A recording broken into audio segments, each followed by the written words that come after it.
আলাইকুম, কেমন আছেন সবাই? আশা করি সবাই ভালো আছেন। আলহামদুলিল্লাহ আপনাদের দোয়ায় আমিও ভালো আছি। তো আজকে মূলত হচ্ছে ২ টা ডেস্কটপ নিয়ে আসছি আপনাদের মাঝে। অনেকে চান ব্যবহৃত ডেস্কটপ ভালো কন্ডিশনের। সো আজকে ২ টা আলহামদুলিল্লাহ কালেক্ট করতে পেরেছি। তো ডেস্কটপগুলো সম্পর্কে বলা যাক। প্রথমত বলি এই ডেস্কটপটা সম্পর্কে। এই ডেস্কটপটার কেসিং হচ্ছে ভ্যালুটপের কেসিং। এটা জানেন কম টাকার মধ্যে খুব ভালো মানের একটা কোম্পানি ভ্যালুটপ। আর মনিটর হিসেবে আছে ডেলের মনিটর। তারপর হচ্ছে আপনার এই ডেস্কটপটা দেখেন, এটা হইতেছে একটা গেমিং কেসিং থাকে, গেমিং কেসিং, ওই গেমিং কেসিং ইউজ করা হয়েছে। আর তারপর হচ্ছে মনিটর হিসেবে এটাতেও ডেলের একটা মনিটর। সো যাই হোক, শুরু করি মূলত কনফিগারেশন দিয়ে। এই আপনার এই ডেস্কটপটার কনফিগারেশন হচ্ছে Intel Pentium 3rd generation, 8 GB RAM, 128 GB SSD, আর 1 TB হার্ড ডিস্ক। আর সেম এই ডেস্কটপটা হচ্ছে core i3 7 generation, 8 GB DDR4 RAM, 128 GB SSD, তারপর আপনার হার্ড ডিস্ক আছে 1 TB। অর্থাৎ আপনার স্টোরেজ নিয়ে কোনো ধরনের হ্যাসেলে পড়তে হবে না। যাই হোক, আমি কাছ থেকে একটু দেখানোর চেষ্টা করি আপনাদের। কম দামিটা দেখায়, এই ডেস্কটপটার আসলে একটু প্রাইস কম। একটু কনফিগারেশন আপনাদের প্রপার্টিসটা একটু দেখাই। দেখেন, ইন্টেল পেন্টিয়াম হলে অনেকে চিন্তা করে ইন্টেল পেন্টিয়াম অনেক লো কোয়ালিটির, আসলে কিন্তু না। এই দেখেন ইন্টেল পেন্টিয়াম, এটার গিগাহার্টস দেখেন, গিগাহার্টসটা কিন্তু অনেক ম্যাটার করে। আপনি লেটেস্ট জেনারেশনের আপনি একটা প্রসেসরের ল্যাপটপ অথবা ডেস্কটপ নিয়েছেন, নেওয়ার পর দেখলাম কি গিগাহার্টস কম, তখন আপনার ওই জেনারেশনটা আসলে কোনো কাজেই আসে না যদি ক্লক স্পিড কিংবা ধরেন সিপিওর ওই পরিমাণ পাওয়ার না থাকে। তো এটা একটু ওল্ড হলেও এই প্রসেসরটা কিন্তু যথেষ্ট পরিমাণ আপনাকে সাপোর্ট দিবে, অনেক রাফ অ্যান্ড টাফ আপনি ইউজ করতে পারবেন। 2.9 GHz, 8 GB র্যাম, তারপর হচ্ছে আপনার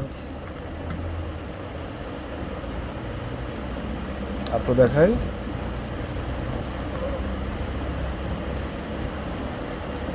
দেখেন 2.9 GHz, এটা হচ্ছে র্যাম, ডিস্ক,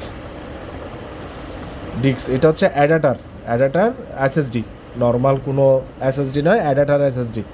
তারপর হচ্ছে আপনার হার্ড ডিস্ক দেখেন, হার্ড ডিস্কের ক্ষেত্রে 1 TB হার্ড ডিস্ক, এই যে। সো আর এই ডেস্কটপটাতে মাদারবোর্ড হিসেবে ইউজ করা হয়েছে গিগাবাইটের মাদারবোর্ড, গিগাবাইট 61 সিরিজের মাদারবোর্ড। আর ডেস্কটপের কেসিংয়ের কন্ডিশন দেখেন, মাশাআল্লাহ অনেক ফ্রেশ কন্ডিশন আছে। আমার দোকানে একটু রাস্তার পাশে হওয়াতে একটু ধুলাবালি বেশি, একটু যদি ধুলাগুলা পরিষ্কার করে ফেলি আরও ফ্রেশ লাগবে। মনিটরের কন্ডিশন দেখেন,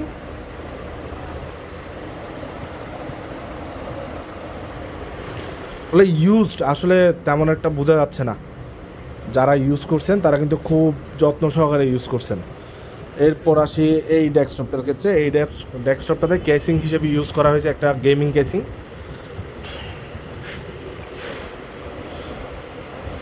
এটার প্রসেসর হিসেবে আছে কোর i3 7 জেনারেশন, মনিটর আছে আপনার ডেলের, আর র্যাম হচ্ছে 8 GB। এটার একটু প্রপার্টিসটা দেখেন, কোর i3 7 জেনারেশন, এটার গিগাহার্টস দেখেন 3.9 GHz। মানে এটাতে আপনি খুবই মানে রাফ অ্যান্ড টাফ আপনি কাজ করতে পারবেন। আর এই ডেস্কটপটাতে একটা যদি আপনি ডেডিকেটেড, আপনার বাজেট অনুসারে ডেডিকেটেড একটা যদি আপনি এক্সট্রা গ্রাফিক্স কার্ড ইনস্টল করেন, তাহলে সেক্ষেত্রে আপনি গেম ভালো, মানে ভালো গেমও খেলতে পারবেন। এটাতে আপনার 8 GB র্যাম আছে, আর এসএসডি আছে 128 GB, হার্ড ডিস্ক আছে 1 TB। এসএসডি দেখেন, টুইন মসের এসএসডিটা, দেখেন 1 TB WD, 4 GB internal graphics. So এইটা ছাড়াও যদি আপনি চান আরও রাফ অ্যান্ড টাফ গ্রাফিক্সের কাজ করবেন, তাহলে কিন্তু আপনি একটা ডেডিকেটেড যদি একটা এক্সট্রা গ্রাফিক্স কার্ড ইনস্টল করেন, আপনি খুব ভালো সাপোর্ট পাবেন। তাছাড়াও এই অবস্থায় আপনি অনেক ভালো গেম খেলতে পারবেন কিংবা কাজ করতে পারবেন। আর মাদারবোর্ড হিসেবে আছে এটাতে আপনার গিগাবাইটের H110 সিরিজের মাদারবোর্ড। তারপর এটাতে আপনি দেখেন এই সেম মাদারবোর্ডের মধ্যে কিন্তু 2 ধরনের মাদারবোর্ড আছে।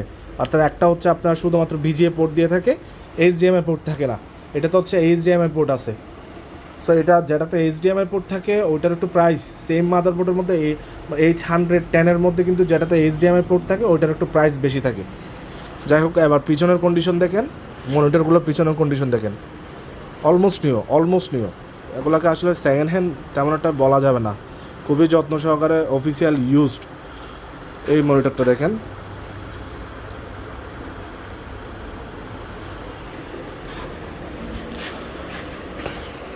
এই ডেস্কটপগুলোতে আসলে মানে যে কনফিগারেশনের মধ্যে আমি যে প্রাইসটা বলবো, এই প্রাইসে যদি আপনাদের ভালো লাগে আলহামদুলিল্লাহ। আবার অনেকে আছেন খুবই মানে চালাক চতুর মানুষ, আপনারা অনেকে প্রশ্ন করেন ভাই সেম কনফিগারেশনের ডেস্কটপ কিংবা ল্যাপটপ আমরা অমুক জায়গায় দেখতেছি আপনার চেয়ে 1,000 টাকা কম, 2,000 টাকা কম। আসলে কনফিগারেশনটা ডেস্কটপের ক্ষেত্রে আপনি একটা চায়না মাদারবোর্ডেও সেম করতে পারবেন, একটা কোয়ালিটিফুল মাদারবোর্ডেও সেম করতে পারবেন। তো অনেকেই করে কি Core i3 যে প্রসেসরটা আছে, এই প্রসেসরটা যদি আপনি একটা ইসোনিক কিংবা গিগাটেক, তারপর যে স্পিড, কম দামি যে মাদারবোর্ড কোম্পানিগুলো আছে ওই মাদারবোর্ডগুলোতে যদি ইনস্টল করেন তাও সেম কনফিগারেশন দেখাবে। বাট একটা মাদারবোর্ড, ভালো কোয়ালিটির একটা মাদারবোর্ড যে পরিমাণ আপনাকে সাপোর্ট দিবে, হ্যাঁ, একটা লো কোয়ালিটির মাদারবোর্ড কিন্তু সেম সাপোর্ট দিবে না। আর প্রাইজিংয়ের ক্ষেত্রেও কিন্তু আকাশ পাতাল ব্যবধান থাকে। একটা গিগাবাইটের মাদারবোর্ড 110 একটা মাদারবোর্ডের অর্ধেক দামে কিন্তু আপনি সেম প্রসেসর ইনস্টল হবে ওই ধরনের মাদারবোর্ড কিন্তু পাবেন আপনি স্পিড কিংবা অন্যান্য যে থার্ড পার্টি মাদারবোর্ডগুলো আছে ওগুলোতে অর্ধেক দামে পাবেন। সো সেক্ষেত্রে কিন্তু প্রাইসগুলো ম্যাটার করে। অনেকে আসলে কনফিগারেশন দেখেন ডেস্কটপের, বাট ইন্টারনাল কিছু ব্যাপার স্যাপার আছে। যেমন আমি মনিটর হিসেবে ইউজ করতেছি ডেলের মনিটর, এই মনিটর ডেল ব্র্যান্ডের মনিটর না দিয়ে যদি আমি এটাতে ইসোনিক কিংবা স্কাইভিউ এই ধরনের কোনো মনিটর যদি ইউজ করতে পারতাম তাহলে আমি প্রাইসটা আরও কম রাখতে পারতাম। যাই হোক, এখন প্রাইস নিয়ে কথা বলি। এই ডেস্কটপটা Core i3 7th generation, 8GB RAM, 128GB SSD, 1TB hard disk, Gigabyte 110 সিরিজের মাদারবোর্ড, এইচডিএমআই পোর্ট সহ। এটা যদি নেন 17,500 টাকা পড়বে। 17 একটু ভালো করে দেখেন, 17,500 টাকা পড়বে।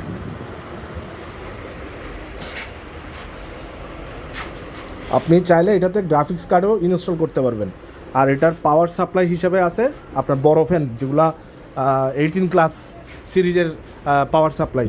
আশা করি যারা ভালো কম্পিউটার সম্পর্কে বুঝেন তারা জানেন 80+ ক্লাস, এই ক্লাসগুলো কিসের জন্য কি ম্যাটার করে, ঠিক আছে? আপনার কোনো এক্সট্রা মানে খরচ নাই। যদি একটা গ্রাফিক্স কার্ড ইনস্টল করতে চান, জাস্ট আপনার ইচ্ছে মতো 6-7 হাজার টাকা দিয়েও গ্রাফিক্স কার্ড পাওয়া যাবে।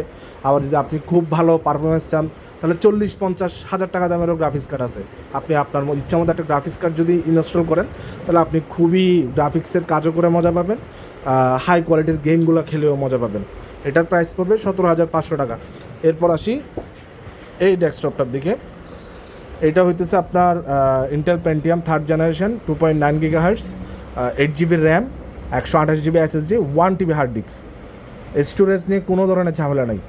তো এইটাও ডেলের মনিটর, এটাতে মাদারবোর্ড হিসেবে আছে গিগাবাইটের 61 সিরিজের মাদারবোর্ড, গিগাবাইট 61 সিরিজের মাদারবোর্ড। আর কেসিংটা দেখেন খুবই কম্প্যাক্ট, তেমন একটা বড় না, ছোট, একদম ছোট, তেমন বড় কেসিং কিন্তু এটা না। দোনো সাইড দেখেন আলহামদুলিল্লাহ অনেক ফ্রেশ কন্ডিশন আছে। এটা একটু বড়, কারণ হচ্ছে এটা গেমিং কেসিং ধরা হয় এগুলাকে। তো এটা একটু কম্প্যাক্ট, এটা হচ্ছে অফিসিয়াল কাজ করার জন্য আসলে ডেস্কটপটা বিল্ড করা। সো এই ডেস্কটপটার প্রাইস পড়বে 14,500 টাকা। 14,500 টাকা। মনিটর, এই সেম মনিটরটা না দিয়ে যদি আমি ইসোনিক কিংবা স্কাইভিউর মনিটর ইউজ করতে পারতাম, যদি করতাম তাহলে কিন্তু আরও 1,000-1,500 কমানো যেত। তারপর হচ্ছে আপনার মাদারবোর্ড, যদি আমি গিগাবাইটের মাদারবোর্ড ইউজ না করে যদি আমি ইসোনিক, তারপর গিগাটেক এইগুলোর মাদারবোর্ড ইউজ করতাম তাহলে কিন্তু আরও কম প্রাইসে দিতে পারতাম। সো কোয়ালিটি ইনশিওর করছি, কোয়ালিটি খুবই ভালো কোয়ালিটিতে আছে। সো আপনারাও প্রাইস নিয়ে আশা করি চিন্তা করবেন না। ভালো জিনিস সব সময় চেষ্টা করবেন একটু প্রাইস বেশি দিয়ে নেওয়ার। কম টাকা দিয়ে 500-1,000 টাকা কমে সেম কনফিগারেশনে পাবেন, বাট আপনাকে যে সেলার সে মাদারবোর্ডটা কপি মাদারবোর্ড দিবে, চায়না মাদারবোর্ড দিয়ে দিবে। তখন দেখা যাবে আপনি 5 মাস 6 মাস 1 বছর পরে মাদারবোর্ডটা নষ্ট হয়ে যাবে। বাট গিগাবাইটের মাদারবোর্ড সম্পর্কে তার আপনাদের বলার দরকার নাই। কম্পিউটার জগতের মধ্যে সবচেয়ে ভালো motherboard gigabyte, Asus rock, MSI, এগুলার মাদারবোর্ডের কিন্তু অনেক দাম। তো আলহামদুলিল্লাহ, আশা করি আপনারা দেখছেন। যাদের ভালো লাগবে তারা সরাসরি আমার দোকানে চলে আসবেন, দোকানে এসে ফিজিক্যালি দেখবেন। আর প্রাইস অলমোস্ট ফিক্সড, 17,500, 14,500, ঠিক আছে, অলমোস্ট ফিক্সড।